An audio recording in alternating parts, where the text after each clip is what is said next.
Welcome to Insights in Sound, where we talk to the people behind the scenes, behind the technology, and behind the music. People you may not know, but you should.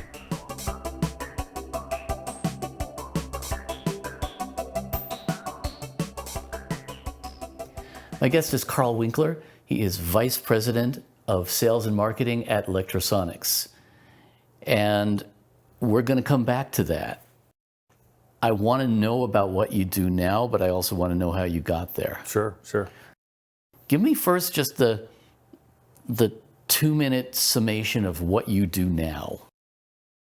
So I'm in charge of the customer-facing side of the Lectrosonics organization. So that means I've got a sales team that I work with that are field sales. I've got inside sales that are handling, processing orders, answering phones, customer service, the actual repair department, we call it parts and repair, and shipping. So everything that, faces out to the customer. Any kind of customer contacts us by any means, it usually comes across my desk or I'm aware of it, something along those lines.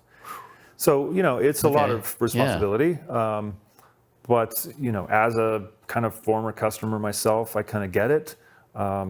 We take those messages and get them into the design team, the engineering team, to update things, fix things, make things better, and design new things. Yeah, you guys are pretty proactive at that. I will give you credit there. Compared to a lot of companies, you actually do seem to act on the feedback, which is kind of cool. We do our best. Mm-hmm. And, I wish we could act on all feedback. And we have to decide which things are the most important and, do we have the resources to achieve those goals? I mean, like every organization, like every team.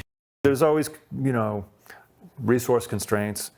Sometimes the requests conflict with each other. You'll have guy A or person A tell you, okay, you need this shortcut, and then they'll describe it and everything will make sense. Their workflow makes perfect sense. And then the next guy comes up and says, what you need is, and they'll describe their shortcut, and it makes perfect sense, but those two things can't coexist. Right. So you have to write down lists of all these things and keep mental notes about, what could we do that would make the most people happy and not tick off too many people, and not get even more complexity into the user interface. Yeah, that's the thing too. The more things you try to be to the more people. Very much so. Yeah. And the stuff we make is small. So, tiny transmitters and even, very compact receivers with limited interfaces. And so that becomes a real challenge. They want usability and they want quick response. These are professionals that want professional tools that can make their jobs easier, get better results, make their clients happy. Right. And they don't want to dig through 6 layers of menus to get to something. Yeah. No. So that's the other part is that, this customer-facing team, many people on the team, including myself, have some influence on interface design and feature set stuff like that. So I would say that's the best nutshell I can tell you for what it is that I do at Lectrosonics. That works. Now, let's set the Wayback Machine a little bit. First of all, as a musician, you also travel a little bit of a less traveled path. You're classically trained and you work in classical music, which is unusual in this day and age, I think, and certainly unusual in our industry. It's rarefied. Mm-hmm. It's just the way I grew up and what I learned, and it turns out to be somewhat rare, but I don't know. I feel like I'm part of that community too, so it doesn't feel all Which that is kind of cool. Yeah. You know what I mean? It's a different world. It's something that I can get into that headspace, and it's very different. I think it's kind of cool that you can transverse those worlds and relate to so many different camps, so to speak. It's come in handy. I mean, back when I was doing more engineering, production kind of work, the ability to read a score, the ability to talk to musicians, understand things like breathing and bow strokes and things like that really helped to know how to do intercuts or punches or just talk to them about improving a take. Where should we start? Well, you take a breath here. So sure. You wouldn't take a breath in the middle of the phrase and then go this way, because then that punch-in won't sound right, that kind of thing. Exactly, that really influences editing. Yeah, that really helps. And in some cases, the ability to say, well, let me see the guitar for a second, and Yeah. what I'm looking for is this or whatever. Sure. That's speaking a musical language.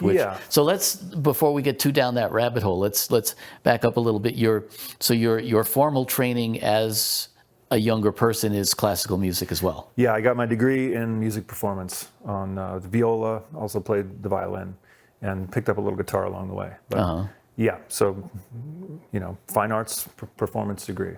Interesting. Which Okay. wouldn't normally lead you to, career in professional audio necessarily, or as a product manager or that type of thing.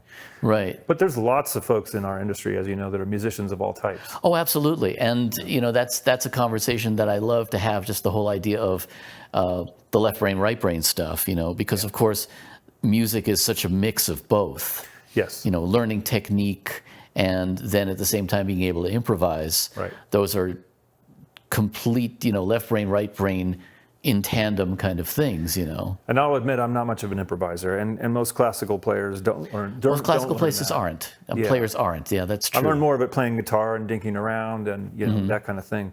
But even classical musicians do more emoting than you might think. Oh, no question. You've got to be nailing it with the conductor and all that stuff, but at the same time, you're tapping into something that's very much about reaching into emotions or projecting emotions. And so there's a certain letting go that you have to achieve to really make music in any music form. Well, yeah, I think music and acting both have that in common. Definitely. In a certain sense, where there's this bringing out of an emotion that's not necessarily tangible. Right. There's There's the script, and then there's how you deliver it. Yeah, and that exactly. can be done in so many different ways. And I have those conversations with my classical friends about, it's got to have a groove, and you normally wouldn't say, well, Bach has a groove or Mozart has a groove, but they do. Oh, they do, absolutely. They absolutely do. Absolutely, yeah. And so you have to learn the notes and figure out, all the timing and play with a metronome and get it all locked. And then you unlock it and figure out, well, what kind of a physical move would a dancer make, or what kind of a beat is this really? And then the music comes alive. Sure. And there are a lot of tie-ins between classical and, for example, heavy metal. Sure. A whole lot of, because the guitar itself, the guitar lends itself to so many different personas. Sure. Yeah. So, the fact that you can travel that, there are many, many violinists, for example, who go back and forth between. Definitely. I'm sure Lily Hayden, in fact. Lily Lily's Hayden, wonderful. of course, yeah. And she can bounce back and forth between those worlds. And I think, to my mind, most of us who are really serious musicians, that's one thing that we have, is a love of almost any kind of music. Yeah. And really, I love anything that completely blurs genres. Yeah, all kinds of crossovers, In fact, I just ran across a video the other day. It's Rick Wakeman talking about Vivaldi as the first metal star, going to Italy. And, I've seen that, yeah. There's Rachel Barton Pine, who's famous for, she can play the heck out of any major violin literature. And she also loves Metallica and has played it on the violin, that kind of thing. So any mixing and matching. When I learned guitar, I didn't learn to read music on the guitar, which is odd for a classically trained musician, but I wanted sort of the freedom of just, play by ear and try to get into it. But then there became the give and take back and forth from being a string player and being a guitar player and learning, what kind of scales might be interesting. The dexterity was already there, but then kind of coming back and realizing that, some of Beethoven's quartet music is definitely heavy metal. And, it brings a different perspective. Imagine playing with the Marshall, amp or whatever, the kind of effect that you might try to project from this music, that it was music that was supposed to grab you by the collar and wake you up. Exactly. They were the heavy metal musicians of their time, no question about it. They just had different kinds of medium. Different medium, different times, and therefore different attitudes and everything. Yeah. But they definitely were coloring way outside the lines, no question about it. No question. Yeah. It's fun stuff. It's fun to contemplate that. The idea, it's sort of the Bill and Ted thing where they bring Beethoven back and he's getting into these keyboards, and pretty soon it sounds like Yngwie Malmsteen. Right, exactly. Sure, why not? And especially with keyboardists as well. There are a lot of them who who are classically trained and then get into some genre of rock, usually prog, but Yeah, well, that's the most common, thing that you see, but Yeah. it's not the only one for sure. No, and thankfully that's, and what I really love is, especially now, all of the blurring of the different genres. I'm just really digging what's happening now musically, Yeah, I mean, and it's been going on, I've got a Jean-Luc Ponty record up here that I listened to recently with a friend of mine, and it's like, it's so cool, clearly a classically trained player, but just his own sound, his own style, and fusion, and this and that. And Yeah.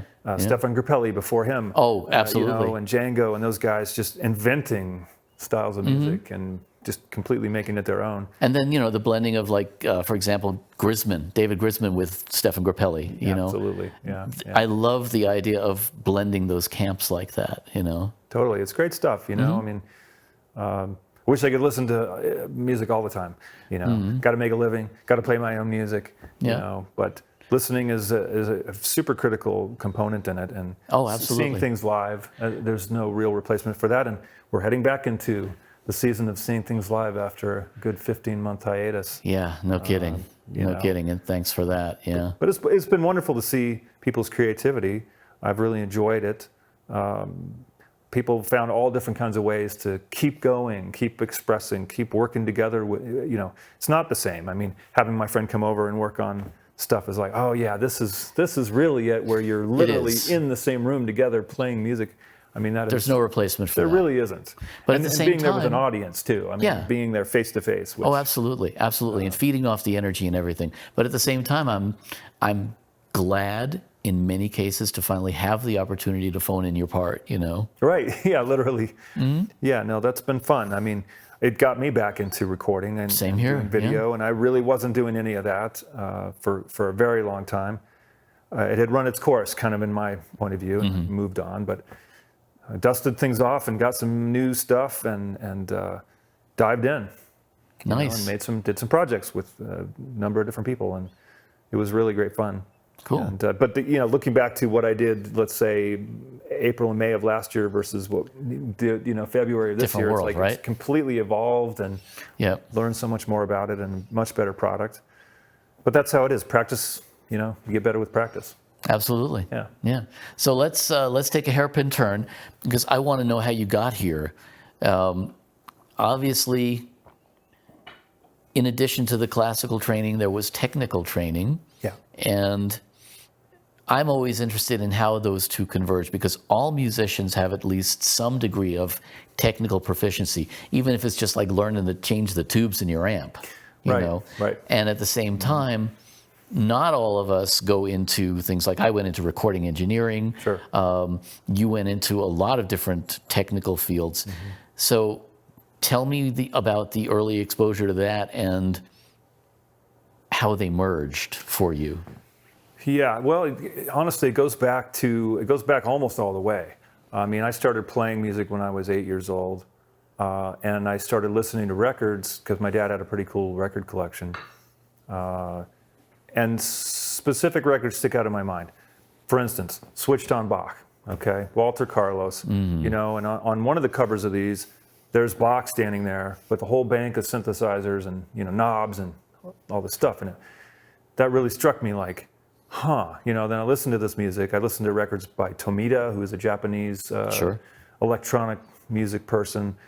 And these guys were doing reimaginings of classical music. And the music was great. I mean, I think of Tomita, the Firebird by Stravinsky, and his interpretation of that. It's like the music's fantastic, and that drew me right away. But the sounds Yeah, there was all these unique sounds, and I can still hear some of them in my head from those records from, listening to those records 40 years ago. So then, I kind of got interested in electronics and would just dabble around. There was like a Radio Shack a few miles from my house. I'd ride my bike down there. They had an as-is table, and it would be broken stuff that they would just sell off at dimes on the dollar, kind of thing. So I'd go in there with $3 or $4 in my pocket and paw through the as-is table, buy a calculator or buy a speaker or whatever, take it home, and fiddle around with it. I think I must have gotten one of those 101 electronic kits from Radio Shack as a Christmas gift when I was probably 10 or 12. So so here I was practicing, and also dabbling with electronics. When I got to college, I realized there was a recording studio in the music building. And so I would just go in there and kind of lurk. And the teacher, recording engineer guy kind of took a shine to me and just had me help a little bit here and there. And, we would do things like these mic shootouts where he'd get every mic, or he would do a cable shootout and, record something with the same mic and all these different cables. So that was opened the door to the idea that there was a deep dimension to all of that I really didn't know. I've told this story many times, but somewhere in high school, like the Cars' first album came out, and on that record, the first 3 songs are like these huge hits, My Best Friend's Girl, and I forget the other 2. I still have the record somewhere. But each of those 3 songs was 3 minutes and 44 seconds long. And I just was like, somebody decided that. There's someone behind the curtain. Right. And then I look it up, and it's Roy Thomas Baker, and I'm like, the producer, what does that guy do? That's the guy that decides these songs are this long and that kind of thing, So that really intrigued me. Listening to the Beatles records, and George Martin made so many contributions there. Huge, and the production value was amazing. It really took record production out of the live event world and into, of course, with Les Paul leading the way, but those guys really found ways to create something in the studio that it was no longer a passive thing. It was no longer just capture the performance. It was enhance the performance. And so that wasn't lost on me, And just panning, you'd be listening to the stereo, pan over, and you'd hear things on the left channel only, pan over on the right channel. Once again, it was like, somebody's doing that. This is a conscious thing. They're creating this stuff. So there was the Walter Carloses and the Tomitas, and then the Roy Thomas Bakers and the George Martins, and the engineers working on these records. So that was already intriguing to me. Sure. I get to college, there's a recording studio, and I start seeing actually how this is done. I must have bought a 4-track cassette machine not long after that, and my friend Kurt and I would write songs and record them. And I messed around with all kinds of like Foley type stuff, sound effects, just creating sounds, just trying to record things and process them. Yep. So this is happening when I'm an undergrad. And then I think my brother was in the Youth Symphony, and they took a tour to Los Angeles and went to the USC campus. My parents were chaperones, and they saw the studio at USC, and they called me and they said, "We think we know where you should go to school next." And they were right. Good call. Yeah. So I tried to get into the program there after getting my degree, and they had a kind of a certificate program, which is if you already had a music degree, which I did, you could go and just take these just special take classes. The recording classes. Yes. I did that at San Francisco Right, State, so actually. Same kind of thing, exactly. And so I scraped all my money together. My grandfather gave me some money. I sold everything I owned except my musical instruments, and I paid for 1 year of school and crammed all the classes into 1 year, which was nuts. It was like 18 or 19 credits for 2 semesters straight. Got it all done. But it's an intensive learning curve, basically, right? It's all I did. I just went to class, hung out with my friends, ate, and I stopped playing. I wasn't playing anymore. Still a little bit of guitar, but no more violin or viola. But the teachers there were phenomenal. I mean, I didn't know that much about electronics, even having dabbled with it quite a bit. But Ben O'May, who was the chief mastering engineer for A&M at the time, was our electronics teacher. He started by drawing an atom. I mean, it was literally like from the fundamentals, and went through all the power supply design and just the basics and nuts and bolts of what makes equipment. Yeah. And how to maintenance it, and what to look for, and why this power supply is better than this power supply, and that kind of stuff. But I think the point that is also important here is that technical stuff was also being melded with the creative side, with the artistic side, because you were learning about the art of recording. Yes, absolutely. The aesthetic decisions. Yeah. And there was fantastic students there at the program at the time. One that stands out to me is Casey Stone. He's now he's been a scoring engineer over there in London for many, many years. And, he was phenomenal. I mean, and just learning from him and working with him on projects, and a bunch of other students were just really, really amazing. Oh, a lot of those, a lot of USC alumni are, all over the place in the industry. It's a major program. The director, Dick McIlvery, was a really interesting character, taught us a lot. Kevin Cottle was another fantastic teacher. And Kevin, I must have had 4 or 5 classes from him. He would start every single class with a listening exercise that I still remember now and still use those techniques. It's like he would have us listen to a recording. Students could bring in a recording. We'd listen to it.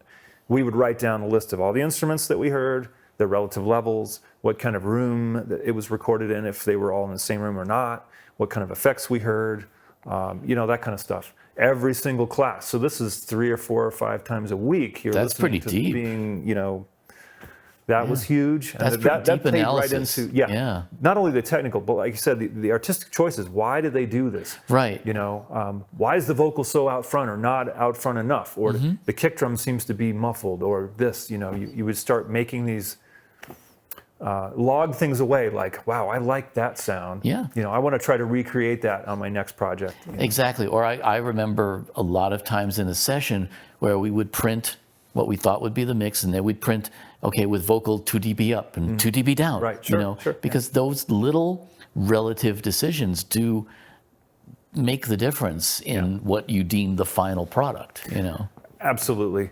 And then, doing a little bit of work in LA, second engineering and running and whatever, being exposed to the studio environment. Did you work in a studio in LA?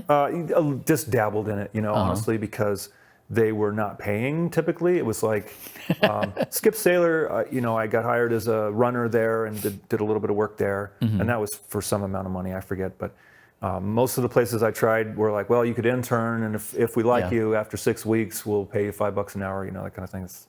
I couldn't do it. I didn't have any money. I needed to earn money. That was those were difficult decisions, and a lot of times you ended up with people who could afford to do it for a while, Sure. Let's take it from learning this technical stuff. At what point do you go back to playing music and everything? And how do these worlds merge for you?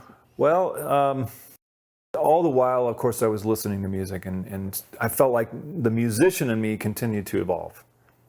My critical listening was improving, and what I would want to do with music was still evolving, even though I wasn't actively playing much. So what happened was I got a job with the Air Force after struggling in LA, and that was a pure live sound mixing job. And I did a little bit of recording, but that's how I got into the live sound part of it. I really wanted to be a recording engineer and ultimately a producer, but finally realized, look, I got to make a living somehow.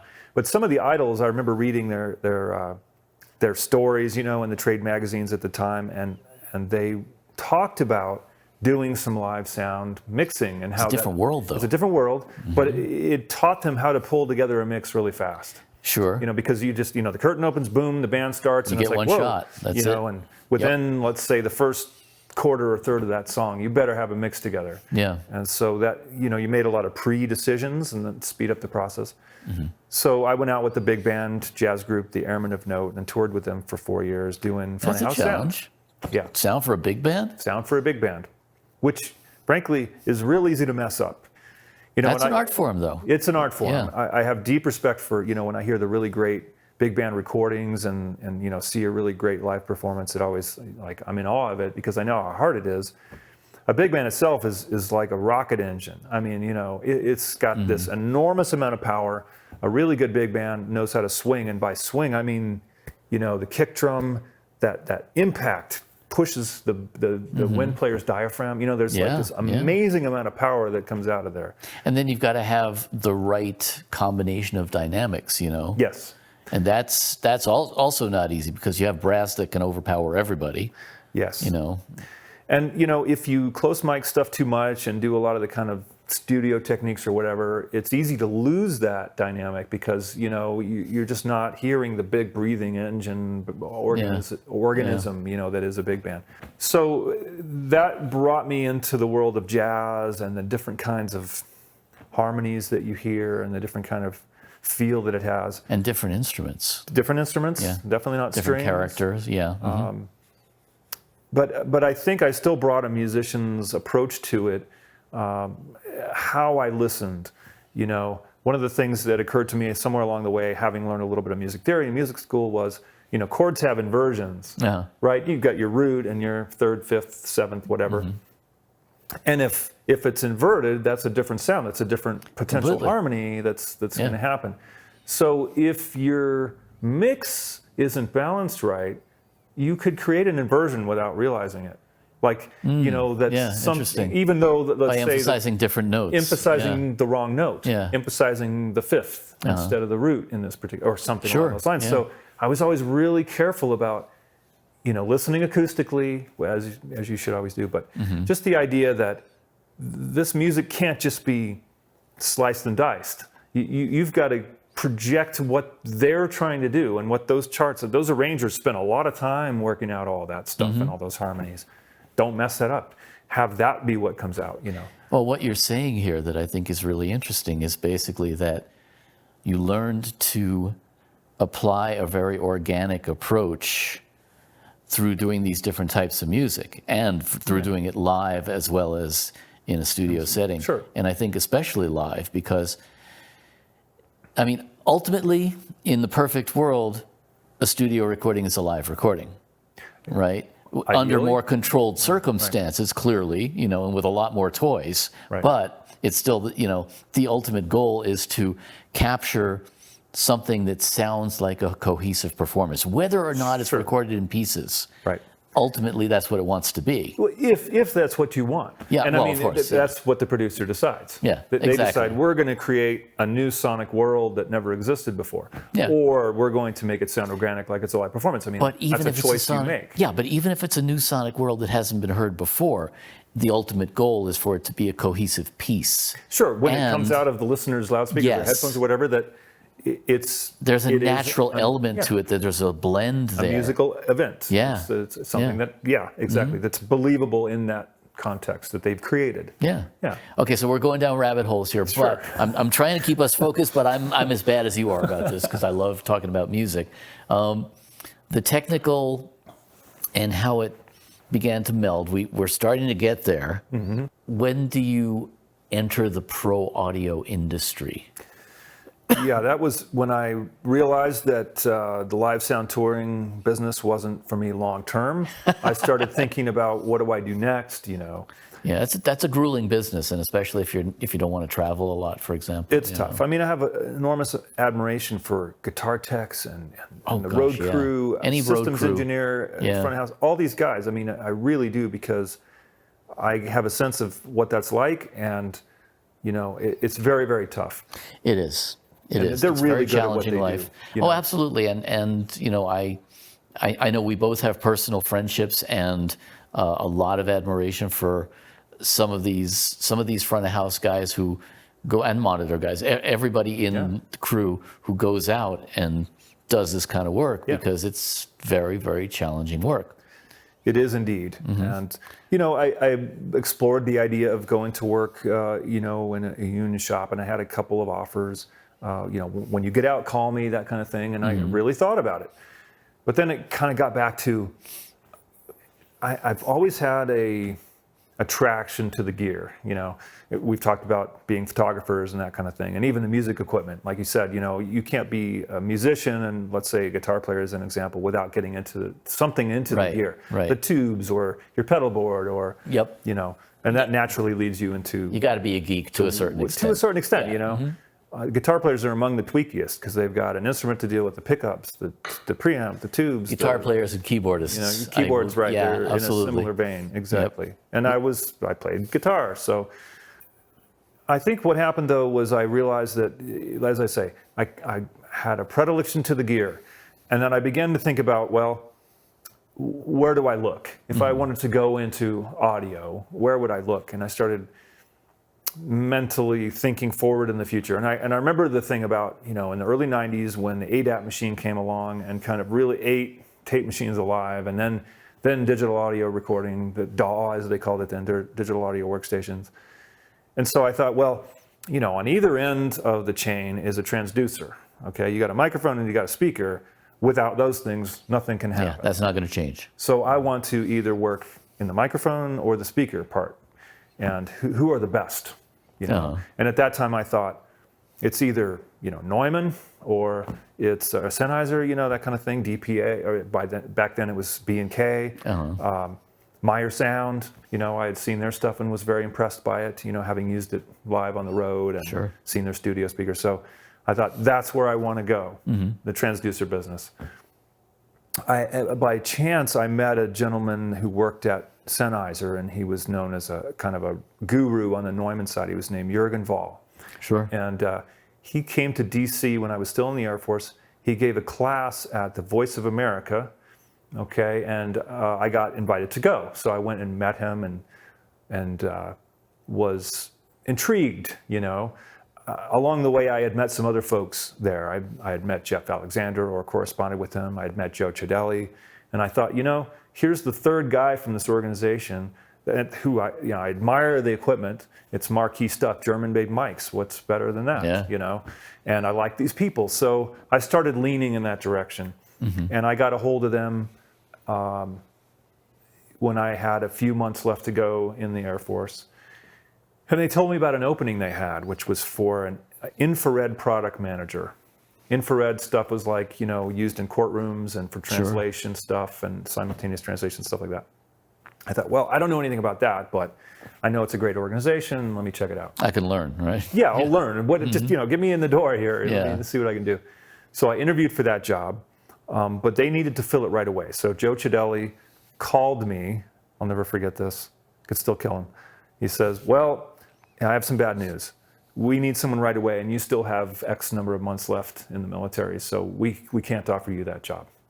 And then he just let that, you know, sink. And I was sort of like, well, okay, you know.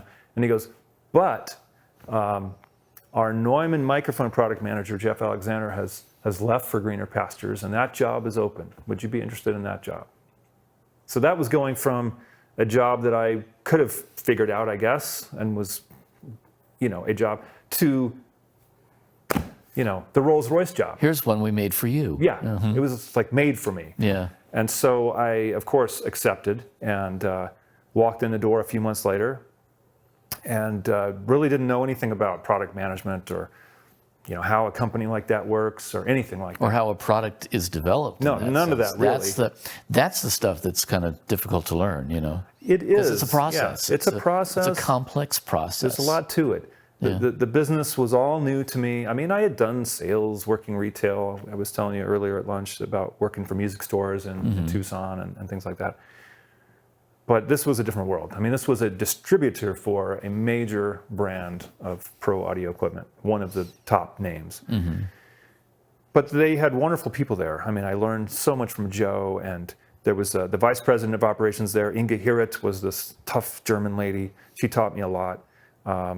Andrew Bracken was the president then. You know, the gentleman's gentleman of the business, had formerly worked at AKG and was running the U.S. operation. Really a tremendous guy. And my colleagues, Greg Beebe and Jeff Alexander. Well, Jeff had left, but Jeff still stayed in touch with me, interestingly enough. And so I learned the ropes of what it's like to work for a distributor, and gradually got to know the guys at the Neumann headquarters in Berlin through this process of being a product manager for the Neumann product line in the US. And then we began to collaborate because, you know, they wanted to know where to go. Jeff had gone before me and had done a tremendous job of kind of leading them towards the project studio market, which was really exploding then. People wanted low-cost Neumanns. They wanted, you know, that great sound. But, you know, a U87 was $2,500, and, you know, not everyone could afford that. So that's how I got into that side of it, is they gave me a chance, even though I was 29 and looked like I was 19 and had no idea what I was doing. But, you know, one thing that I think is interesting is that in pro audio, in music in general, but because pro audio is so joined at the hip with music, there's a lot of, we haven't done this yet, let's figure it out. And that, I think, has always been interesting to me. It's always been interesting in my career, and I think for you as well. And I think even for people coming into the industry now, because there's always this how are we going to do that next thing, you know? Yeah. And because this industry, even though it's a lot more orchestrated now than it was, it's a lot more developed, this industry has always been about achieving something, you know, some new step or some new thing. And because it's based on creativity, and the creative process never stops. It's always evolving. And so that's what I love about it, is the idea that we can be involved in things that are both technical in nature in terms of how we're going to, you know, here's a problem, how we're going to solve it. And that's what music is about too, you know. It is. If you are composing, if you're writing a song, anything like that, you know, same thing. It's like, how am I going to get from here to there? You know, how am I going to solve this, whether it's a musical thing or whether it's a lyrical thing, you know, how am I going to tell the 3-minute movie story, you know, that kind of thing. It's all really based on a creative process, and the creative drive, I think, that's what I love about this industry. And that's what I think is, when I talk to people in, you know, to students in recording schools now, one of the things that I think is really fascinating is watching them start to discover all the different possibilities of what they could be doing in this industry. Because, well, I mean, first of all, let's establish one thing. Nobody goes into the music or audio industry to make money. You go into it because you have a passion for it, because you love music, you love gear, whatever it is, probably both. There's easier ways to make money. Absolutely, absolutely. So if you're going into this industry, it's because you really love music itself. Yeah. In doing that, you know, in saying that, I think the idea of being able to say, oh yeah, I didn't even think of that, you know, that's a thing. You know, I hear that so often, and I love that, because there really are so many different paths. There are. I have a funny story related to this. So, got into the Neumann Club, if you will, which was a fascinating change of, I don't know, perspective, because, you know, when I was in LA trying to work at studios, you know, it's hard to ever even get a phone call back from anyone, and you can't get your foot in the door, you know. But with Neumann on my business card, it was much easier. But one of the things that Jürgen Ball, the gentleman I told you about before, that he would do is every summer he would go to the Aspen Music Institute, where they had a class in classical music recording. So one year he invited me, and Ron Stryker would teach the class, and he was one of the guys that's literally written a book on stereo recording, you know. So I went out there with Jürgen, and I thought, you know, if they ask me to talk, I'll be ready to talk about all the different kinds of careers that one might have in the pro audio business. Because now that I've had a few, you know, it's time to maybe give back a little bit. So that didn't go over well, interestingly enough. Really? They didn't seem to really want to hear that. These were guys who, I think, and women, who saw themselves as the next generation of classical recording engineers, which is an incredibly rarefied business, especially today, because, I mean, classical music's been on a decline, and, you know, in terms of relevance to culture. And talk about pigeonholing yourself. Being a real niche thing. And, you know, in one way I could admire it. It's like they haven't gotten to the point yet where they're disillusioned and they want to, like, explore other career paths. But yeah, it felt awfully funny. I thought, you know, I'm going to give them a little bit of wisdom from my, let's say, well, I'm only in my career 1/3 of the way, but I could say, you know, I'm going to shine a light for you. I'm going to show you the various things. You could be a post-production mix engineer. You could be, you know, all these kind of things. And yeah, nope. It just did not, it landed on deaf ears. Interesting. When you're younger and you're coming up, there are so many things to choose from, and at a certain point you hone in on a goal. And I call it aperture blur, because in a sense you're so focused on that goal that you almost ignore all of the journey that you're experiencing. And at a certain point you turn around and you realize that, you know, I actually I'm like way over here, aren't I? You know, because, you know, it's that old saying of we make plans, the universe laughs, you know, but there are so many different convolutions and permutations of the path. And that's why I think it's one of the things that I've always believed is, you know, you have to give yourself the option of changing course, evolving, you know, and redefining what you believe is success. Very much so. There was a saying that someone in my undergrad used to say, but luck favors the prepared mind. I've always liked that one, you know? Yeah. Because, if you're ready to see the opportunity when it comes along, if it's not already just sitting there, Yep. you'll say, you know what, that looks like an opportunity. I should maybe, and Yeah. And even if it's an unexpected one in that sense, especially if it's an unexpected one. well, I've had many, unexpected turns in my career, and yet I don't think I've regretted any of those decisions. I mean, I think that they've all worked out well. Sure, I think sometimes I wish I had taken more education courses when I was in undergrad, and I didn't really pay that close attention to education, and I wish I had. I very much enjoy teaching now, and kind of wish I knew more about same it. Here. Uh-huh. But other than that, really, the career path has been interesting.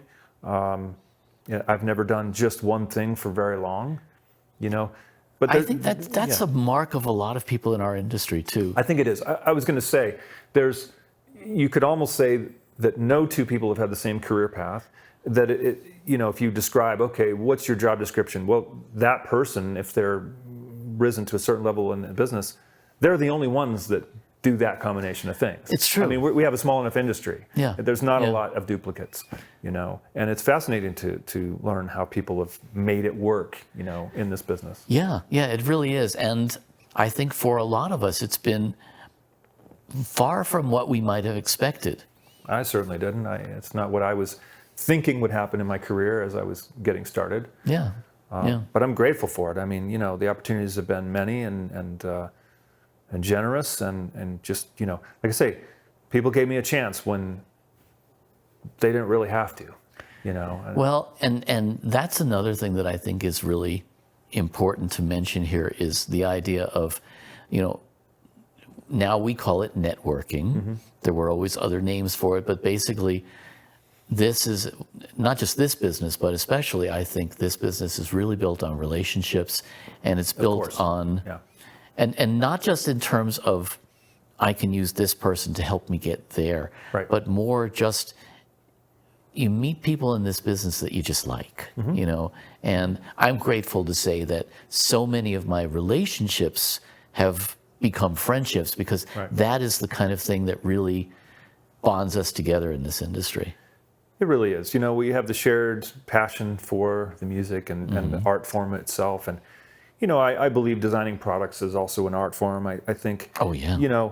There's that sort of symbiosis of, like you said, the gear is evolving along with the art form. And it's an instrument. The craft, if you will, the craft of doing sound, of making recordings is evolving. Sure. And so those are our instruments. If you think about it, we play a mixing console, we play an outboard effect, all of these different things. We play a microphone. Mm-hmm. I agree. Al Schmidt was the master of playing a microphone. No question. Nobody better. And, and Bruce Wedeen, those kind of guys were really, really interesting. And what they brought is they grew up in the old world, where you only had 3 tracks, literally. Yeah. And it was a live thing all the way to the modern era and every step in between. And they were there for that. And they contributed to that and learned from it and never stopped learning. And those restrictions actually made them have to work in ways that we don't necessarily have to work now. No question. With unlimited tracks and this is a classic book here. I love that book. Yes. Right, all the ways that they had to jump through hoops to do what they wanted to do because of the limited equipment. Now, granted, first-rate equipment, Studer tape machines, and the best engineers, those white lab coat wearing EMI guys that were there.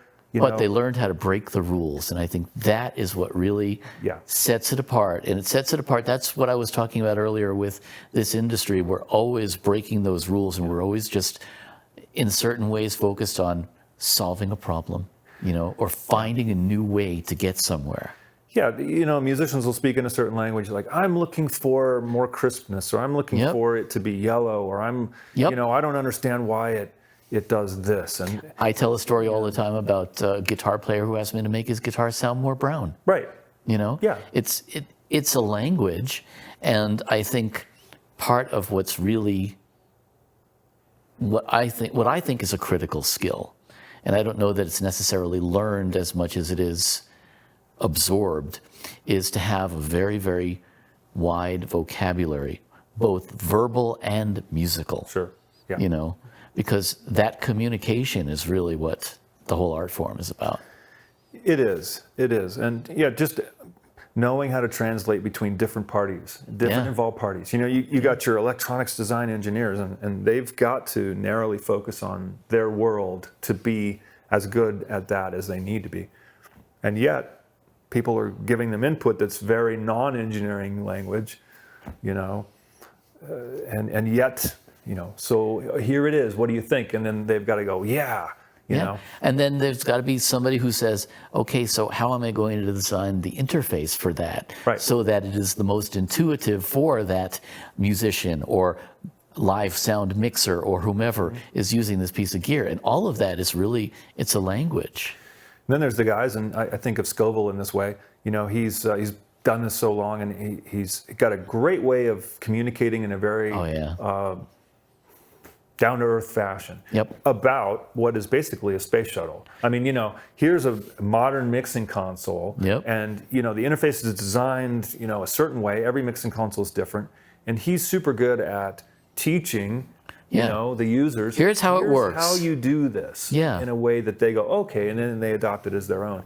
And other companies have other folks like that. But I think of him just because I've known him so long. Of course. And he's done so many of these classes, you know. And again, as you say, nobody's the same. There are no two people who are the same, but there are a lot of people in our industry who are masters at those kinds of things. And I think masters at, for example, listening to the artist or the end user, who is also an artist, of course, but listening to that person and saying, yeah, I see what you mean, and I know how to give that to you. Or maybe I don't know how to give that to you, but I'm going to figure it out, damn it. Yeah, we'll find it. And then, then you have them try it. It's like, okay, I remember when Sarah McLachlan was talking about her mic, and that, you know, with the low cut switch out, this was a KMS 150 back in the day, you know, $1,500 vocal mic, most expensive vocal mic there was, and delicate. And, you know, saying, you know, with the low cut switch out, it's boomy, and I hear the, you know, and with the low cut switch in, it's too thin. You know, it's like, okay, so we go back to the technical guys, and we need to find the magic midpoint somehow for her. And then that's what became the fixed low cut curve for the KMS 105, which, you know, can't be expensive. So we can't have a bunch of switches and a bunch of stuff like that. So just like you said, the products evolve because artists give their input, and then engineers scratch their head and go, well, we could do this, you know, when we try it and we put it in front of them, and they, well, it's close, but can you do, you know, and then it's like, okay, now we got something super cool that everybody would like. You know? I was artist relations for sure for many years. And, you know, same thing. Artists would come to me, or, for example, a lot of times front of house guys would come to me and say, here's my challenge with this, you know, or whatever. There are so many solutions that, you know, the optical switch for a vocal mic, that came from a front of house guy. Of course it did, you know. All of those kind of ideas are just things that, you know, we just as creative people would just throw it against the wall and see what sticks. That's how all these companies were started, you know. That's right. You mentioned Meyer Sound. I mean, John Meyer, you know, just kind of whacked it together and said, okay, maybe if I change this, maybe, you know, I mean, brilliant people. Yeah, you know? Brilliant. He's a really fascinating guy. And, he is. You know, his insights into what's behind this stuff. And just the idea, you know, I loved his stories about, you know, we wanted to increase the fidelity of these things, and so we do this and do this and this, and then put it out there, it'd blow up. Well, okay, the fidelity is better, but it's not bulletproof enough, so we bring it back, and we, you know, and you're right, a similar kind of path in a way could be said of any one of those companies that's still around, that's been doing this for 30, 40, 50 years, and has brought the state of the art for the equipment to the highest level yet. And it's still going. You know, the change in loudspeakers in the 80s and 90s was a huge dramatic change. Huge shift. You know, from the PA speakers that I remember kind of growing up on. Voice of the theater and stuff like that. You know, the stuff that was there. It was back to Albert Lucchesi's old rule, you know, rule number 1, make sound. Rule number 2, keep making sound. Okay, number 3, if it sounds good, that's a bonus. and that was live sound for a very long time. Sure. To be able to handle the kind of power and everything. They were worried about coverage and power, longevity. And I think Meyer was among the first to say, well, I want it to sound good. I'm going to meet those other criteria too, but I'm going to also have it sound good. And then that spawned a whole new shift in loudspeakers that's still going today. Oh, and then all of the different technologies, with line arrays and with beam steering and all of that stuff completely changed the way we, you talk about the transducer industry. It has definitely evolved immensely on both ends. Yeah. Yeah, tons of innovation in that, which then feeds back to the types of microphones that you can use. Yep. It used to be all about pattern control. I mean, Audix's whole approach was, the best feedback rejection, which was incredibly important for live sound. It's still important, but maybe a little less so. A little bit less so now, though, because you can point that stuff out of the way now, And wireless technology comes in too, because they started using, wireless intermonitors. So that reduced the stage volume, opened up the stage. Now you don't have as much noise going on up there. So now you can, once again, maybe pick better microphones that sound better over these wonderful loudspeakers. So that the quality of live sound in the 90s began to change dramatically. Oh, yeah. And the difference now is just immense, no question about it. So to wrap up here, other than all of the other stuff that we've been spouting, what would you tell a student coming out of college or even high school right now? Let's say high school. Because that's at a point where you're really sort of starting to discover what you have a passion for. Somebody comes to you and has a passion for music, maybe a passion for audio, maybe just a passing interest in it. What do you tell them as far as, what are the opportunities available today? How do you discover those kind of things? Well, you come to trade shows and you get a feel for the types of companies that are out there and meet the people. Like you said, it's still a relationship-based thing, and I think it always was. One of the first big trade shows I went to was AES in Los Angeles, 1990, 1991, I forget exactly the year, maybe 92, I forget. But it was very formative for me because I ran into some people who I really disliked immediately.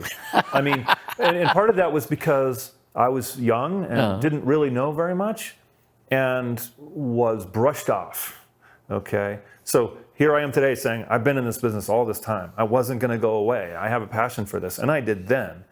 And that didn't dissuade me from being in the business, but it told me, first of all, never do that to anyone. No matter what you think they look like or their background is or what sex they are, it doesn't matter. They're gonna come up, they're there at the show to talk to you because they're passionate about this business, just like what you said. So treat them like you would want to be treated. Treat people with respect.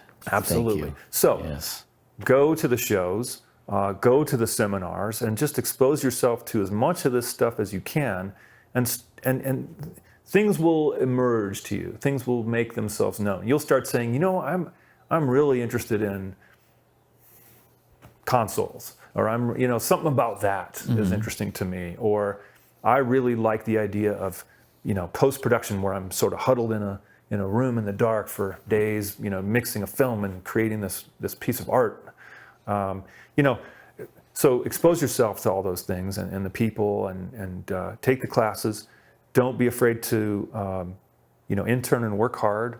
I think that there's, no matter what business you're in, there's a couple things that really matter, and your work ethic is definitely one of those. Your attitude, if you think you know a lot and you're just starting out, you don't. You might know a lot about a console or a process or something along those lines. You might be pretty good at mixing whatever, but you don't know much yet. You can't. You haven't been doing this long enough. So, but at the same time, watch out for your own inner compass. If you feel you're being mistreated, you probably are. So those things are just fundamental in any Well, the respect goes both ways. The respect definitely goes both ways. If someone, and I know that there's, you hear it a lot. Women in the industry, have a lot of problems because they're not treated properly because they're women, and it's just absolutely wrong.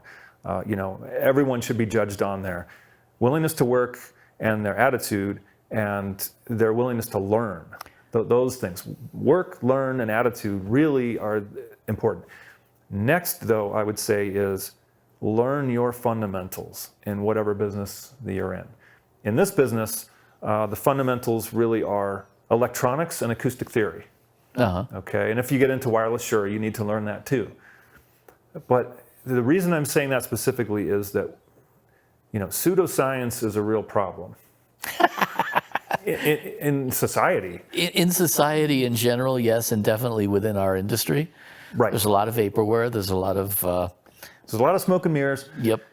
But because we're in a business that a lot of people come up kind of in the gilded method, in other words, there's, let's say, a front of house engineer, and the way that they started was that they were willing to carry stuff into the club and take it back out again at the end of the night. So pretty soon their work ethic and attitude got them to be kept around, and they learned the craft of mixing over someone's shoulder, so on and so on. And there's nothing wrong with that, and some of the best people in the business went that way. But the best people in the business who went that way also never stopped learning and realized when they didn't know something and were willing to learn that thing, whatever that is. What I'm getting to is that if you're not one of those people and you've learned from someone who isn't one of those people, you're likely to have learned a lot of things that are not correct. Okay? Shortcuts. People hold on to ideas about things like, well, I was told by so-and-so that, I needed to use an amplified antenna in the case of, that happens a lot. Or the monkey see, monkey do thing. I saw such and such using, Yes. my idol used these speakers or this console or whatever, so I have to do that. And that's the only one that's any good, that kind of thing. And that's just not good for you, It's much, much better to learn the fundamentals of whatever it is. Learn some electronic theory, learn some radio theory, learn some acoustic theory, because, and then never stop learning your critical thinking, troubleshooting skills, really good ones. I mean, that stuff will pay off better than anything else, because your mind will be ready to learn things based on, oh yeah, okay, now I understand Ohm's law, I understand inverse square law, real basic stuff. But because you understand that stuff, the real stuff will make sense to you. In the pseudoscience, you'll be like, no, that's not correct. That doesn't make sense. I can discard that. Critical thinking critical is thinking. Of tremendous value, I think, not only in this industry, but in life in general. There's a dearth of it right now, unfortunately. But yeah, it's a good point. Critical thinking is, I think, something that will get one far. It will, and allowed another second of coaching here, I would say that, your resume and your skill set and how you interview will get you the job, okay? What keeps you the job and gets you the opportunities for advancement is your work ethic. Which comes down to just simple integrity. Yes. And that is something that I think, I don't know that it can be learned. I hope it can be. I think it certainly can be. It certainly is important, and I think it's a component of just, character to a certain extent. Yeah. But I agree with you. Have integrity. Be good to your word. Yeah, be a person of your word. Don't make excuses. Don't flake. Don't flake. That's a really big one. It is. It is. Look, everyone has trouble. Look, you can get a flat tire on the way to the gig, But if it's a pattern, that's when you're going to get in trouble for it. Everyone gets slack. Just don't overuse it. Sure, exactly. And I think that, it all comes down to the golden rule. You're doing unto others. If you don't want somebody else to screw you over, care about them, care about the other person, and by, in turn, care about the responsibilities that you're taking on when you take on any kind of a position, because you become part of a team and other people depend on you. And you want to be there to deliver for them. And I think that, you said a mouthful there. That is one of the most important things, I think, in establishing and maintaining a good career.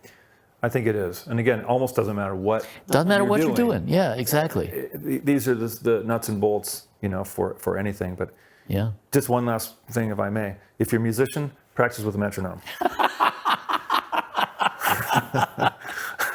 Amen, brother. Yeah, that's musical integrity, right? And look, later on, if you want to have vibrato all over the place, and you're going to make your own voice, and you're going to have this unusual, distinct sound, that's wonderful.